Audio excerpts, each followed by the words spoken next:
وزیر اعلیٰ پنجاب مریم نواز نے کہا ہے کہ پاک فوج نے اپنے سے بڑے دشمن کو شکست دی اور ہمیں اپنی فوج پر فخر ہے۔ فیصل آباد میں طلبہ میں لیپ ٹاپ سے تقسیم کرنے کی تقریب سے خطاب میں مریم نواز نے طلبہ سے نفرت کی سیاست کا شکار نہ بننے کی اپیل کی۔ کہا کہ آپریشن بنیانم مرصوص میں شہداء کی قربانیوں کے باعث یہ کامیابی ملی۔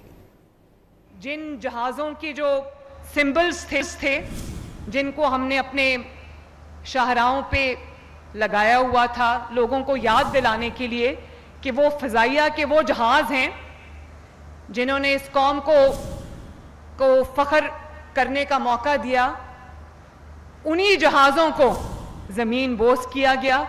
انہی جہازوں کو آگ لگائی گئی، انہی جہازوں کو جلایا گیا۔ اندھی نفرت کا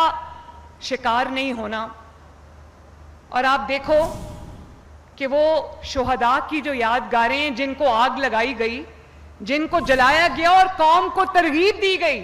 کہ ان شہداء کی یادگاروں کو جلاؤ، ان کو آگ لگاؤ، ان کے اوپر کھڑے ہو کے جوتوں سمیت چھلانگیں لگاؤ،